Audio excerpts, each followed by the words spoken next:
Hello, everybody, and welcome back to the Feeling Seen podcast, the podcast that talks about the movies that make us feel seen. My co-host for this episode, you guys, if you ever listen to the Oxterian podcast and heard me and the filmmaker Sam Weidman lose our goddamn minds over this person, you should know this is a big moment for me.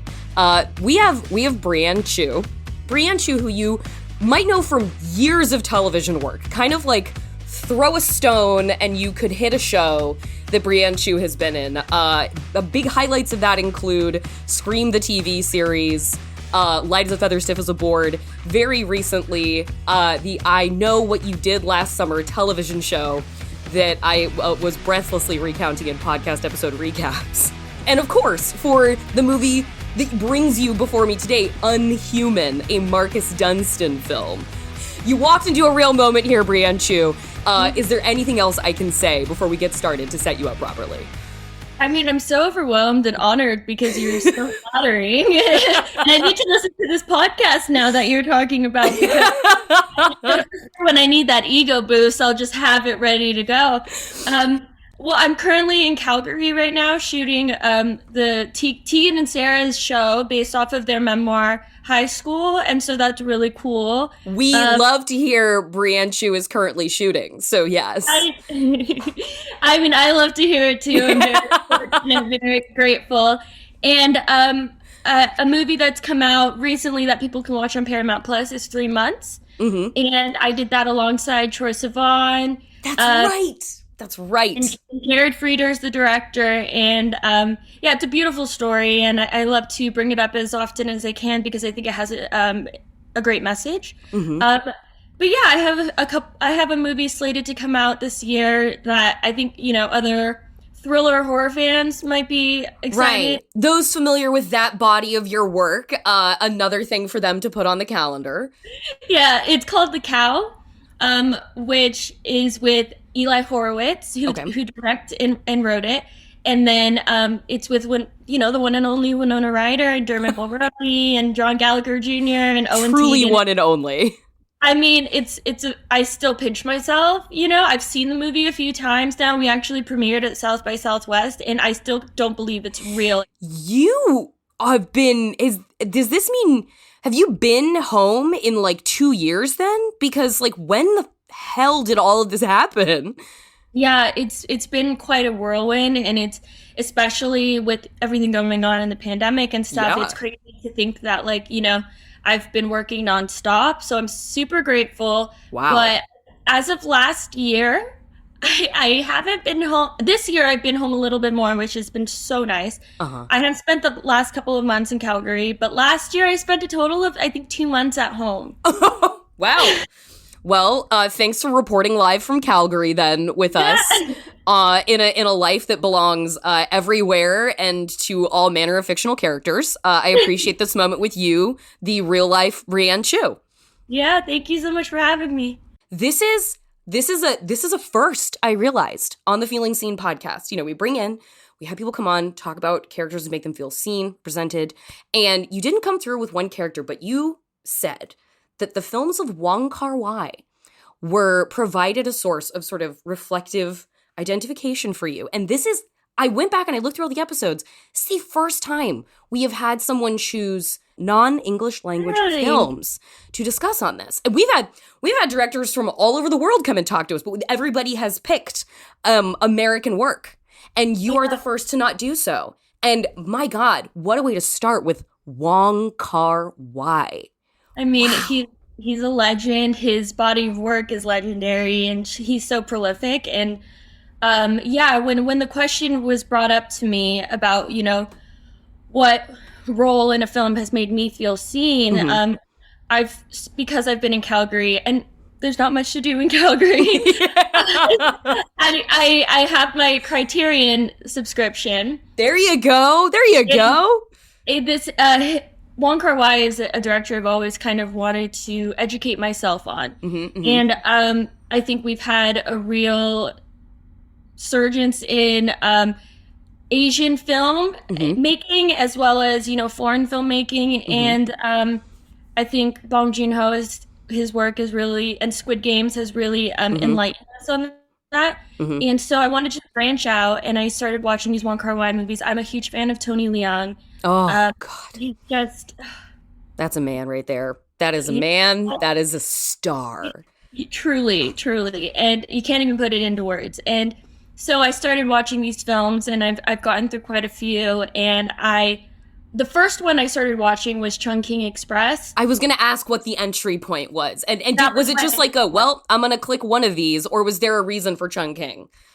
The reason for Chungking, I mean, there's so many, so I would say it was kind of random, but also I was really drawn to the fact that Faye Wong is in it.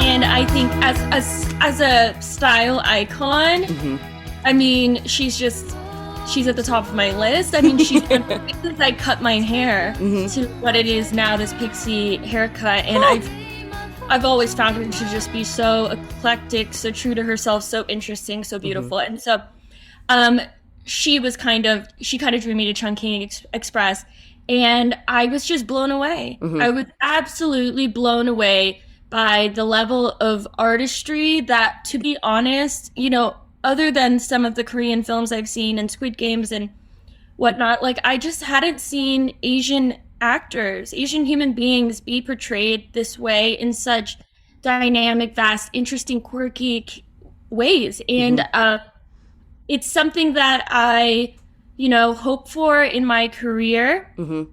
And so then, but it always, growing up, and I've been doing this a very long time, it always felt... long time. You are a veteran.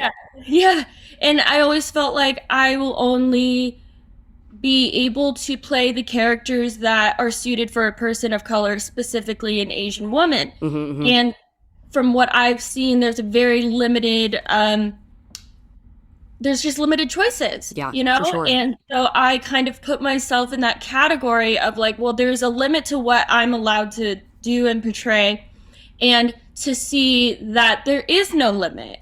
And that these people, these actors, including Tony Leung, they not only exceed any performance I've ever seen, but it's just like that can be normal. And in other parts of the world, that is normal. And that there should be more of an effort to normalize that here. And I think we are making an effort, but we have a long ways to go. But it did something to my soul. It lit me up.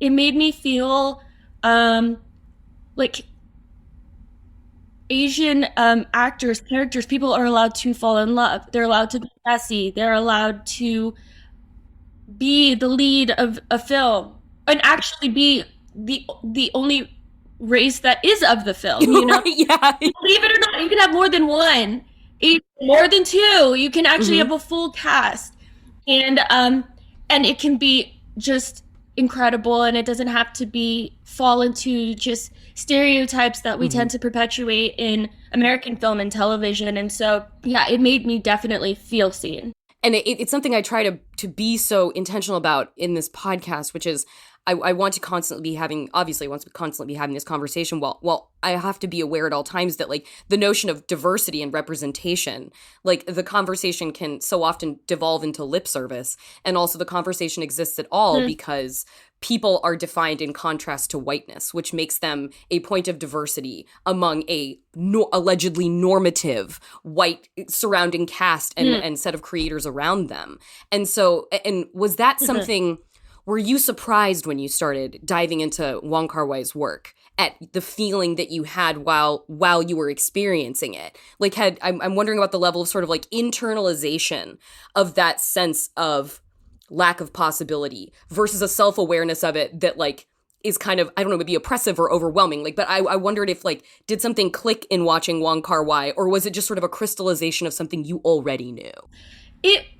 I think deep down I knew it, and I think it's something that I've personally been on a journey to accept and live through throughout in my life. You know, it's hard when the parameters of your job and the industry you're in kind of box you in, but I'm constantly trying to step out of that box or utilize that box.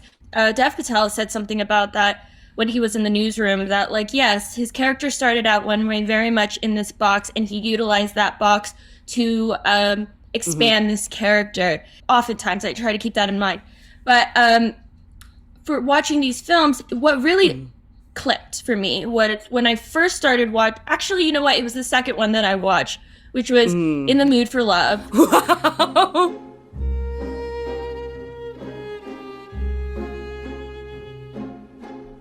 What a moment, the first experience of just it hitting you and just being like, wow, this is what we can, this is what we're capable of as humans? Like, yeah, truly? It's I can't even. But what really struck me is I've grown up watching movies, seeing white people fall in love. I've seen, one of my favorites is Blue Valentine, which is a very, authentic, raw, but difficult story to tell. These characters are messy. It's not black and white. I've seen A Marriage Story. No, those are stories that are telling the idea of love and marriage, not from a very, not a standard way. They're showing the messiness of it, which I love. And I've watched these films and movies, and I've seen many all through my childhood and growing up, and I was like, oh, okay, so these stories are set aside for white people. Right. Which is not true. Why would you have any reason to feel any other way if that's just what's constantly bombarding you? 100%. So that was kind of the framework for my thinking. But then I had to kind of check myself, because I was like, wait, I grew up with parents, and I've seen their marriage, the good and the bad. I've seen how human they are. I, as a human being, am very messy and dynamic. And so then to watch In the Mood for Love, these two people, navigate their relationships with one another and stuff. I was like, wait, it is possible. These two Asian people live out this story, or portray this story in such a beautiful, amazing, artistic way.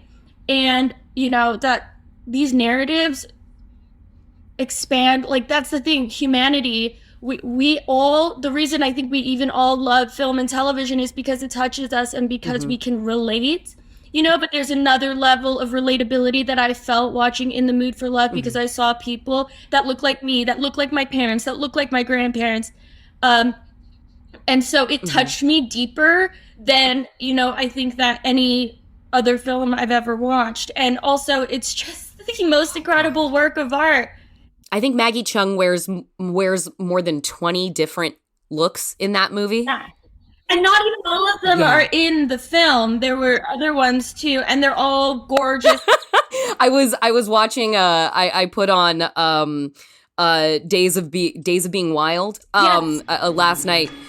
She had obviously been in As Tears Go By, but then that first shot you see of her in Days of Being Wild, where she's she looks a bit older, she looks a bit more grown into the part, and she's now a part of that repertoire of Wong Kar-wai's. Yeah. And I was just I felt the air leave my body in this green tinted, stark, almost kind of hotel sort of setting with just her and loneliness and melancholy. And I was like, bury me in this scene with Maggie Cheung.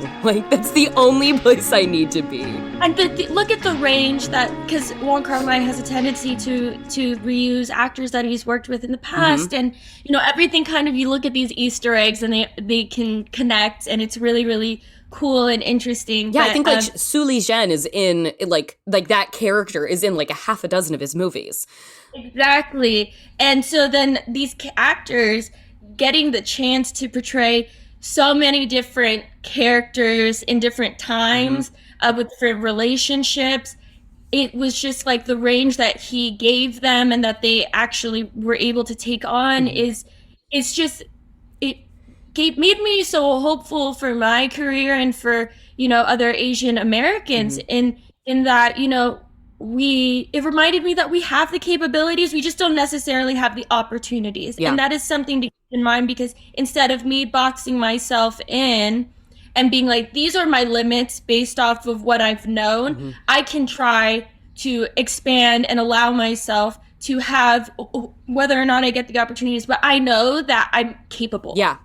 And that, I mean, it's just those films that really do something for me. I was reading work about essays about Wong Kar-wai while I was getting ready to talk to you, and I was reminded that when As Tears Go By came out, it was crime and gangster pictures were huge in Hong Kong in the 90s. Like the Hong Kong action renaissance pouring forth in the 1990s that is synonymous with names like Ringo Lam and Johnny To and John Woo, and like incredible gun-slinging Chow Yun-fat and Michelle Yeoh rising through the ranks as a martial artist. Exactly. Like as a martial artist and a comic actress. And Maggie Cheung started her career as a comic actress as well. And so you have Wong Kar-wai showing up, making his sort of studio satisfying picture debut with As Tears Go By. People love it. It's a smash. And then he makes Days of Being Wild. And it is what we would come to know Wong Kar-wai as for sort of the extension of his career. And people fucking hated it. They were like, screw this guy. We came for a gangster movie. Like, we came here for a crime picture. And in that way, it felt not dissimilar to this moment, even where the, Hollywood studio system, there's so much to say about it. But in a terrain, in an environment that feels like it is unwelcoming of bold artistic decisions in favor of what is left of sort of the monolithic attempt to bring people to a common uniting theater experience in the form of things like Marvel films and DC films, it was a bit of that in Hong Kong in the 90s, where Wong Kar-wai took his second shot and was like, I got in the door, guys, but that is absolutely not what I'm going to spend the rest of my career doing. And I felt really heartened thinking of that arc for him, that he became Wong Kar-wai after he made the studio pick and then was like, great, now I'm going to produce on a little budget with handshakes and a repertoire of actors who love me and an incredible cinematographer in Christopher Doyle, and I'm going to make beauty for the rest of my life. Yeah, the authenticity and the ability to say, screw it, I don't need just the money or the approval of the broader population. I'm going to do things that I find to be interesting and titillating and that are true to my artistic vision. Yeah, I mean, that's inspiring in and of itself.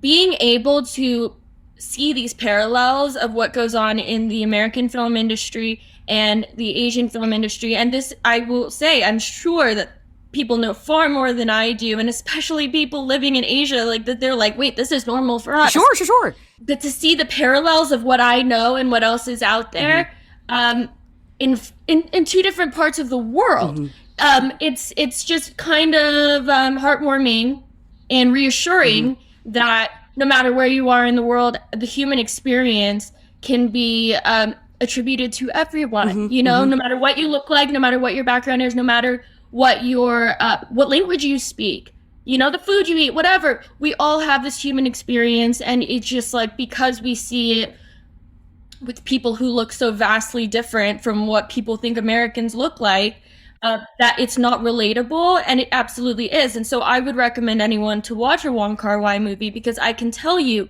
that the feelings you're going to feel, it's just it's comparable, if not exceeding, to any of the most touching American films you've ever seen. And it's going to show you that around the world, as human beings, we're all feeling and going through this journey together and similarly.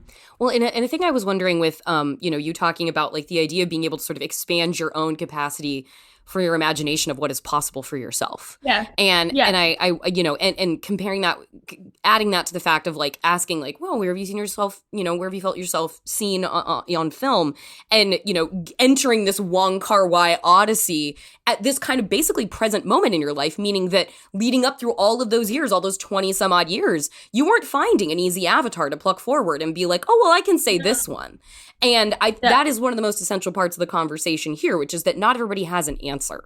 And we need to interrogate why that is. And a thing that I wanted to ask you about based on all of that sort of together is, do you feel like in what you have been allowed to do on screen and the roles that you have either tried to step outside the box or make the box work to your favor, do you feel like you have been able to create work for yourself that satisfies the thing you haven't seen?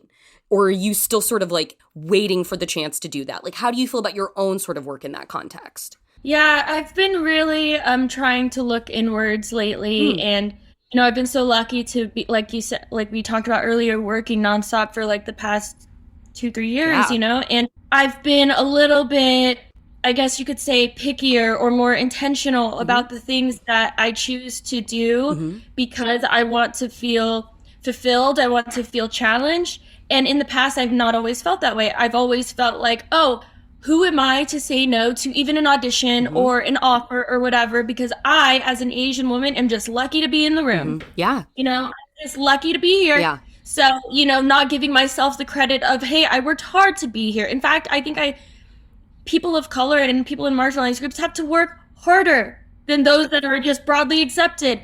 And so, and I don't always give myself the credit for that. And so, I think that, like we were talking about before, I Know What You Did Last Summer was a big thing for me because, as an actor personally, because Sarah Goodman gave me the opportunity to play a character that I don't really think I've seen an Asian person play. And it was challenging and it was dynamic. And also, by the way, and this is a little fun fact, she never told me how it was going to end. Really? Wait, you didn't know? Oh my God, She didn't tell me how it was going to end until we got the last 2 episodes, which was, halfway, a little more than halfway through shooting in Hawaii. That means I have to go back and rewatch so I can watch every single choice you make in absence of knowing that information. Right? And it's really interesting because I was actually the first person cast in the show, which I thought was interesting. Yeah. I was like, shouldn't you cast the twins first? The lead characters. Right, yeah.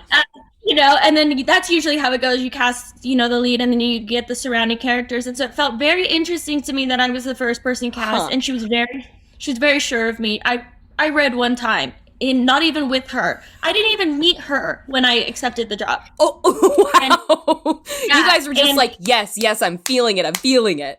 It was a very intuitive thing, and I just feel very lucky that she had so much faith in me in that way. But so we were shooting, and before shooting, we were talking about this character, and I like to do a lot of prep, honestly, to soothe my anxiety, and just I find it to be very interesting. It's like doing a puzzle of who this human being is, and putting the pieces together, and getting a script, and how do I justify this, or why does this make sense, and why doesn't it make sense, and what can we change? And it was funny to see Sarah and our other directors kind of give me a note for a scene and lead me in a direction that I'm like, I would want, because of all the work I'd done, and I felt so close to Margot, and I knew her inside and out, I would fight them. I would be like, she wouldn't do that. And they were like, but she would. And I was like, well, tell me why. Yeah, they're like, we're under an NDA. Is that enough information for you, Brianne? And Sarah would have to pull me aside and be like, you have to trust me on this. And I'm like, Sarah, I trust you with my life, but you're wrong. Yeah, you're like, I do trust you, but you're not Margot. I'm Margot. So here's the thing. And she would just be like, and Logan Kibbins, one of my favorite people on the planet, or one of the directors, she would be like, try it like this. And I'd be like, no. I love this. I love you standing up for Margot, Brianne. Margot would do it for me. So I would die for Margot, so I appreciate you fighting for her. And she would say, well, just do it, try it. It's just for fun. Give me the option. And then you find out later that was the one they're going to use because it makes sense. And you go back and track everything. And I'm crazy about tracking. I have a graph that I keep. You have your own Margot yarn chart where you are. Yeah, I do, basically, which is so Margot. It's so Margot. Maybe I'm more like her than I'm willing to admit. But the character goes through this journey, and I've never, over that long period of time, and the complexities of that, had the opportunity to do that. And then to be trusted with that, regardless of what I looked like and, the life I've led, that was a huge thing for me because Sarah Goodman saw me as a person before anything else, and she saw me that I had dimensions, many of them, and that I was able to play this character. So just to have that faith and trust in someone else, that was huge, you know. And I've been lucky enough to kind of keep going in a way where I've been doing projects that challenge me. Even this film, Unhuman, I've never played the leading role. And so to be trusted in that and to be seen, because, you know, I think it would have been very easy and safe to cast a white girl to play Ever in this movie, who's my character. To have you be the best friend again. Exactly. And, you know, I've done that my whole life. And so to then be given the opportunity to take on the lead role, which comes with a lot of responsibility and difficulty, you know, and not even just like in terms of like the character work, but like I worked every single day. There was not a day that I did not work. I had to show up. I believe that the environment starts with the person at the top. I'm a number one on the call sheet. So there was a responsibility to create an environment where people felt safe, collaborative, and supported. And so I just never had that opportunity before. And so that was really special for me to be able to take on this role that I have seen so many white people do. That actually made, in a way that maybe would have made more sense, but it just based off of the historically what we've seen on film and television. So to be able to have the opportunity to do this lead role in a film with Blumhouse, who I love, I mean, that was very, very special for me. And so I hope that I hope that my career keeps moving in that direction, in that whether it be a lead role or not, that I get to play characters that are just like so interesting and human, and, you know, don't just fall into a category that people feel comfortable with, that executives feel comfortable with. I think we can start challenging those boundaries a little bit more, because, I mean, if you need the proof is in the pudding, in that, like, we're human beings living in this world. I'm going through something that you're going through, or, you know, and so, and also with the nuance of that, I have a background growing up in an Asian family with parents that came from Indonesia. And so I actually can add nuances to my character and performance that you've never seen before, and that can actually make it more dynamic and interesting. And I can be a pillar for the Asian community, where they can watch an actor or a character in a movie and relate to it way more than they could to a white person, because they've lived that experience. And I think we should start catering to other communities and their nuances and celebrating that. We're going to take a quick break, but we'll be right back with Brianne Tju. Then stick around, because I'll have one quick thing before I go about, drumroll please, Top Gun Maverick, Tom Cruise, and the place of women in the Tom Cruise action ecosystem. So stick around for that. It's slightly one of my favorite topics.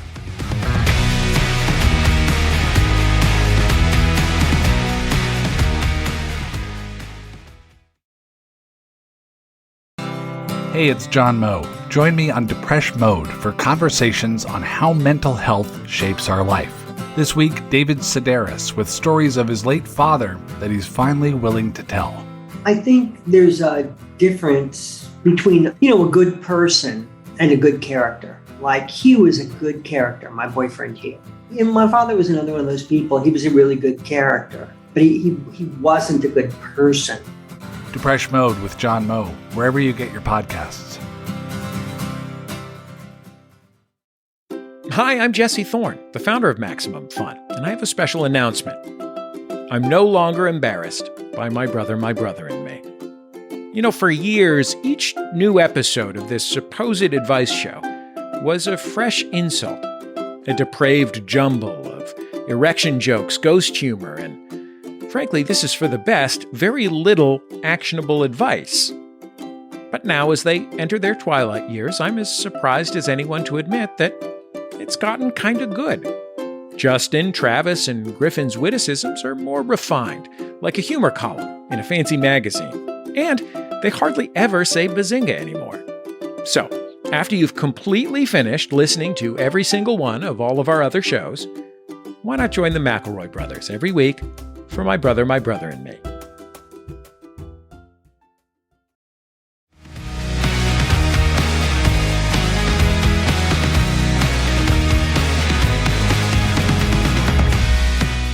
Welcome back to Feeling Seen. I'm talking with actor Brianne Tju. She is only 24, but her filmography is already stacked with TV and film roles, many of them genre films. Huge bonus for me and the genre heads out there, including her latest from director Marcus Dunstan, Unhuman. Let's get back to that conversation. Rachel True in the horror noir documentary on Shudder, like she has that great sequence where she talks about the amount of time she has had, the number of ways she has had to train herself to say in a script, "Hey, are you okay?" to a white person. "Are you okay? Are you okay?" And she does like 5 different takes in that moment on "Are you okay?" because that has been so many times in her career. Yeah, absolutely. I mean, I mean, I know exactly how she's feeling. Are you sure this is a good idea? You know, like how you need someone to be the voice of reason, you know? Are you sure this is a good idea? Are you sure about this? You know, like I've done that many times. Or even like one of the tropes that I really dislike, or I think is way overused, is like the sassy, funny best friend. Yes, of course. Which often is, you know, I think forced upon people in the Black community. Yes, and I think I think they're far more dynamic and interesting than just that, you know, but the sassy quips here and there, and I've been in that position before too. Mm-hmm. It's like, it can be tiring. Yeah. And that's really fucking monotonous to have to do all the time. Yeah, when you know that me and these other actors, these people of color have the ability to do more, but they're only given the chance to say, "Are you sure about that?" Yeah. You know, or like, "How are you doing?" Yeah.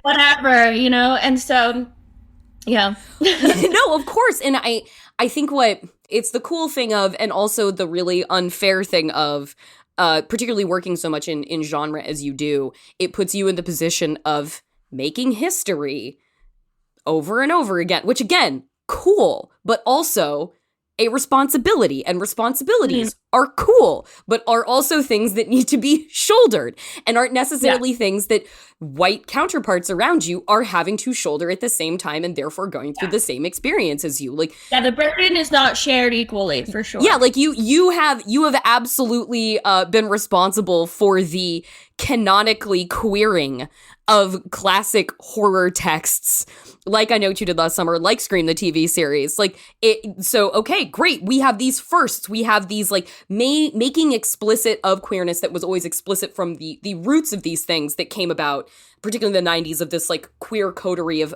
filmmakers that we had coming up at that time. Don Mancini, Silvio Horta writing Urban Legend, Darren Stein writing Jawbreaker, obviously the Scream franchise. Like there's so much of that, and it's like, all right, and now Brianne Tju is going to come forth and she's going to play these queer characters, and that's a beautiful thing.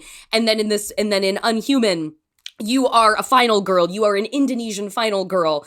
I honestly can't point to a time when I've ever been able to say that before, which, again, cool, but also another thing that becomes something you are responsible for carrying with you. And responsibilities are fucking tiring sometimes. It can 100%. And also the height of which you fall if you fail is, I think, worse than, you know, like, I think we've seen it, and there's a disparity between even just men and women directors, right? Men can fail over and over again and still get another shot. A woman fails, okay, cool, you're done. Mm-hmm. You know, thank you for proving to us that women can't direct. Yeah. We were waiting for it and we just knew. Thanks. We just knew. Thank you for proving our point. Yeah. Like, you know, and it's like that with people of color versus people not of color. Mm-hmm. And it's like, okay, so it was very nerve-wracking to step into this role because in my eyes, if whoever the powers that may be decide that, like, oh, you're not doing a great job, or the movie doesn't do well or whatever, which I think this is a great movie and I hope it does do very well. It's really fun. And you guys, if you're Marcus Dunstan fans, if you watch The Collection and The Collector back in the day, if you like his collaborations with Emma Fitzpatrick, it's a fun Marcus Dunstan pick. You should know that you're getting into that. This is a man who knows how to handle a film that way, and it's a good wild ride. When it picks up, it hits the gas. It really, really does, and he's such an artist when it comes to that. He's very good at curating these moments, creating suspense, and then like when it's gonna hit hard. Yeah. And, but I was nervous about it, and I was like, it's funny because when I got the call to meet with the director, I thought he was going to say, so I auditioned for Ever, the lead role, and I thought they were going to say, do you want to play Tamara? Right, yeah. And they didn't, and that never came out of Marcus's mouth. Marcus never treated me like I was incapable or any different, and he's such a lovely, incredible human being and director. And it's funny because for the type of work that he produces and creates, you'd think that maybe he'd be like this really dark, like, and I mean, he is quirky, don't get me wrong, but he's also the sweetest human being. Like, great teddy bear. And so I feel very fortunate, but yeah, it's like the fear of failing, I think, is just far more exponential for people who haven't historically gotten a chance to fail and try again. A thing that is so beautiful to watch about Wong Kar-wai films is when I love seeing when an ensemble returns for a filmmaker. I love it when you see that people want to keep working with each other over and over again. Yeah. And I was reading some interviews with you getting ready for this, obviously, and another filmmaker that you cited enjoying was like Haunting of Hill House and Mike Flanagan. And you're right. There's a pattern with me. I was like, honestly, I'm not like the number 23ing this. Like there really are some good like connective tissues between like, they have that returning ensemble cast. There is an emphasis on like sense of place as character in the works that Mike Flanagan makes, and his collaborations with his cinematographer Mike Fimignari. Like Mike Flanagan is one of my favorite filmmakers because all of his films look like storybooks, no matter how horrible and horrifying they are. Like the worst thing you could imagine seeing in Doctor Strange, he basically gives you, and it looks like a dream. And everything Wong Kar-wai makes with Christopher Doyle looks like a dream. And so I was enjoying the tissue between those two filmmakers as people that you are drawn to, and like the lusciousness and the ensemble cast and sort of that like visual language forward, but like a heavy emphasis on like intimacy and vulnerability, regardless of the narrative points of the story, that being like heavily part of anything that both of them make. Yeah, I mean, anything that's character driven, relationship driven, and really focus on that, you can tell that is the priority, That is always something I'm drawn to as an actor and as an audience member. But yeah, I mean, this is an ensemble cast, and it's really lovely to be, I like an ensemble cast. I don't know, there's just so many different possibilities in terms of the relationships you can have with each person, whether they be significant or not. And then the idea of like a Wong Kar-wai movie or a Mike Flanagan film or TV show is like, yes, these actors, I think that you're just strengthening the relationship that these actors have with one another, and then you put them in different situations and there's a level of trust that's already there. And I think the more trust that you can have in your acting partners and your director, whoever, it just is going to open the possibilities of what you're willing to try because you feel safe, and I think you have so many different voices and opinions that you can collaborate with and pick and choose from and try, and and I think the more perspectives the better, because you're essentially making something that a broad audience is going to watch, and you hope that there's something that everyone can identify with. And so yeah, I do love a good ensemble.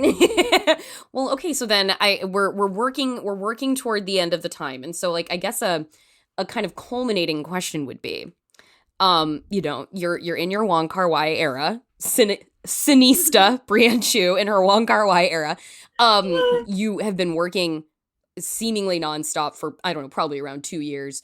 We're talking about these experiences, these recent ones, like with Unhuman with Marcus Dunstan, and then Sarah Goodman and company working with I Know What You Did Last Summer, where it feels like you were really invited into the process and also given more of a like featured forward front and center top of call sheet role. With all of those things, it feels like, you know, sort of the cumulative effect of feeling a sense of empowerment is you develop a greater sense of what you are not willing to take anymore.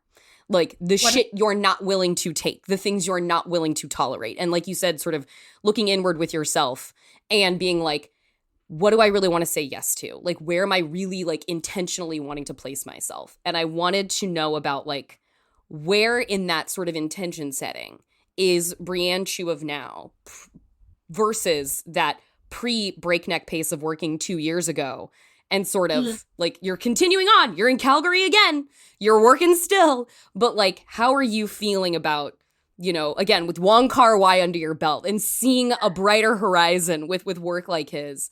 How do you feel about like those intentions now for yourself with that starring role, with that fucking final girl, with that like erotic thriller heroine in Margot? Like, how are you doing with that? Yeah, I think it's funny that you say that because it really is something that I've had a breakthrough with recently. And it's that, you know, like I've been working a lot on my self-care and my self-acceptance, my self-love. And I realized that in saying no, that is one of the greatest things I can do for myself. That's power. Saying no is power. It really, really is. And in the past, I didn't think I had I was allowed to. Yeah. You know, that's really where it came from. I didn't think I was allowed to because I thought that if I said no, that no opportunities would ever come my way. Yeah. Then, you know, I was operating on fear, and now, like you said, that I feel more empowered and capable, and I just trust and love myself so much more than I did in the past. That like now it's like, if a project doesn't, and I have been in the position very recently to say no to a project, not because like it was bad or anything, but because I had done that already. Yeah. I had done that actually maybe multiple times. And I guess that is why they, you know, wanted to hire me, because they could trust that I could do that part. Sure. Which is flattering, you know, but it's just not what I wanted to do. I wasn't excited about it. And I don't want to be someone that just says yes to things out of fear, out of want for a paycheck or whatever. I want to do it, you know, because it's going to serve me. It's going to hopefully serve my community. And I think that the more interesting and dynamic roles that you can play, the more that you're just going to be able to portray something that more people are going to understand and relate to and feel seen. And I want to do that because people like Sandra Oh and Michelle Yeoh, especially, like all these Wong Kar-wai movies, they do that for me. And my gratitude is through the roof. And like, I want to do that for other people. I don't want to just serve myself selfishly out of my fear and you know, like I said, a paycheck. And not everyone has that goal or intention, and that's totally fine, to each their own, but I've gotten to a place that that's what I want to do. That's where I'm at right now. And you know, I think I'm actually, as of right now, gonna have a little bit of a break. I am ecstatic.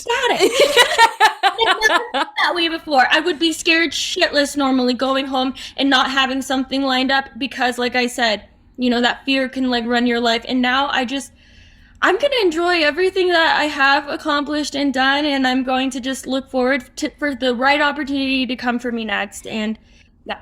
You know what? The ethos behind the year of yes is great, but I am looking forward to a year of no for Brianne. I selfishly don't want that to happen, but I understand that is power and you holding on to it. And I so appreciate you saying yes for the moment to this interview with me, Brianne. Thank you. It has been wonderful to talk to you. This has been so lovely. Thank you so much for having me. You're so welcome. Unhuman. And God, listen back to the beginning of this podcast, guys, because I cannot possibly remember all of the things that Brianne told you she's coming up in and filming, but there is a lot. So in Brianne's year of no, leave her alone. you can catch up on the back catalog of things that she's made over the past 2 years and that she's currently making now. Again, Brianne, thank you so much for joining us. Thank you so much.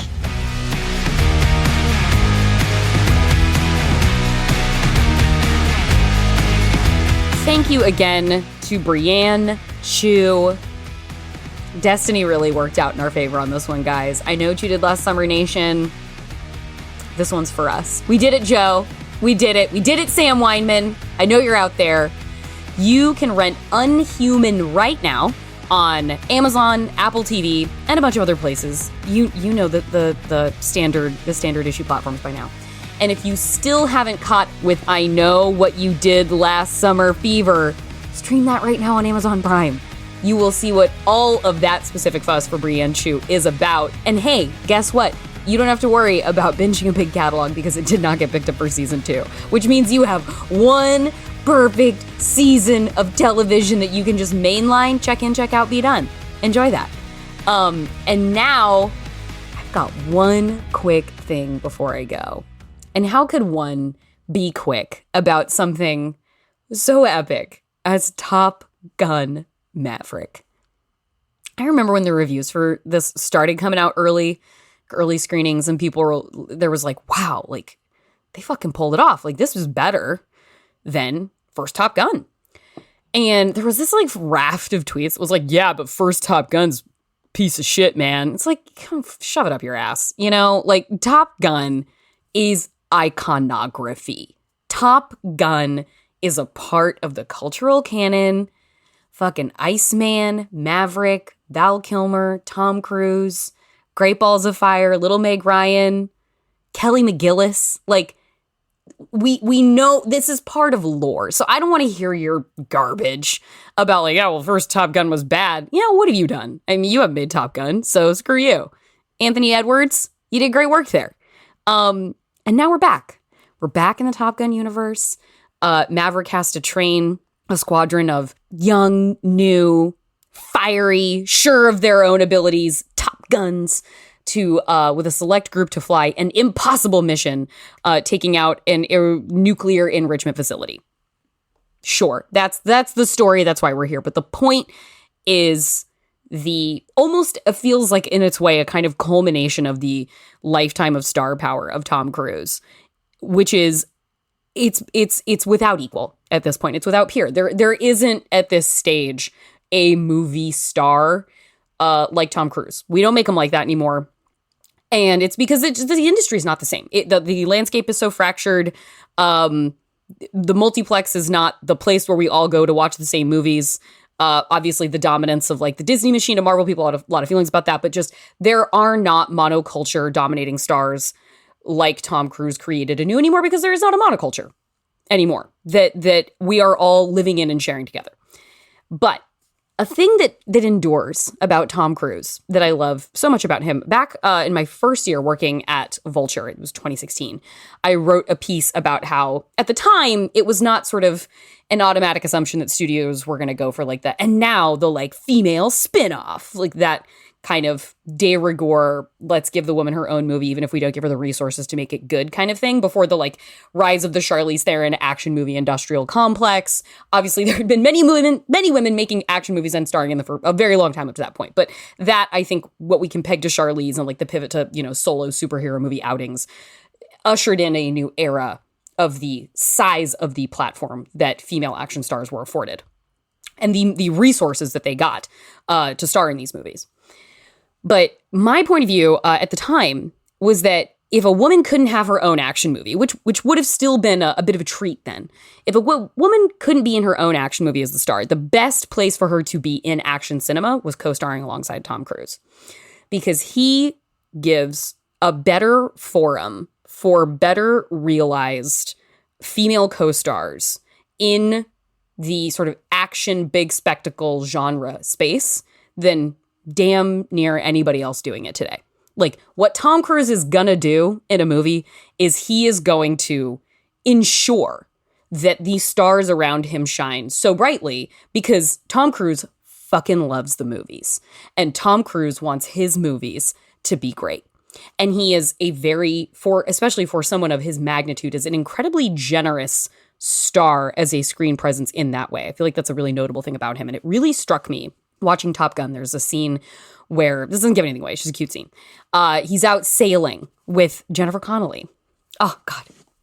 Jennifer Connelly, everybody. He's out sailing with Jennifer Connelly. And this man does not have sea legs. He is a man of the skies. Maverick does not know what the hell to do on a sailboat.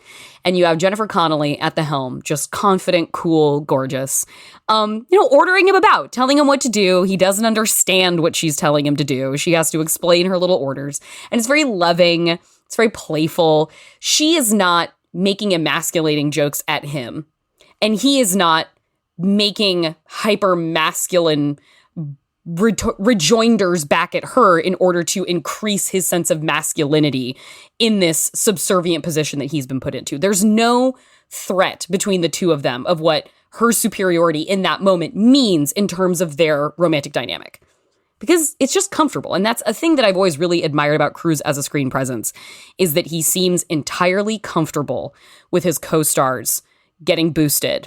And he seems entirely comfortable with women starring opposite him without having to objectify, sexualize, minimize, turn them into trophies.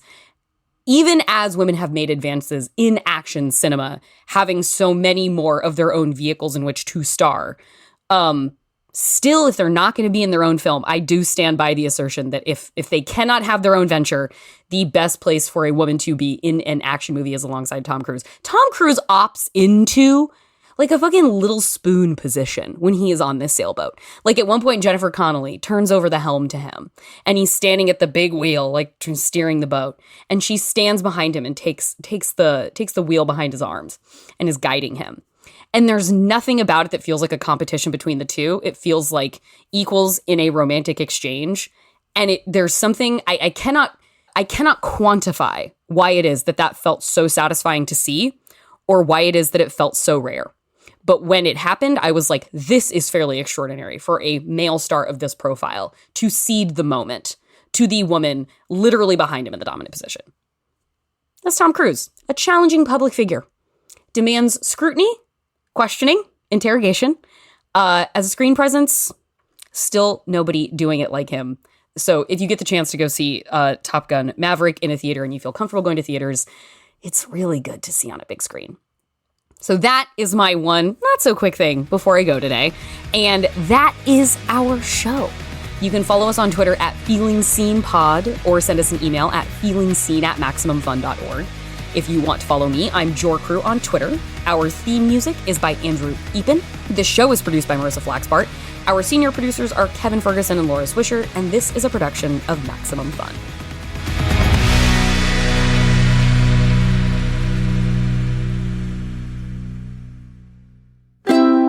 MaximumFun.org. Comedy and culture. Artist owned, audience supported.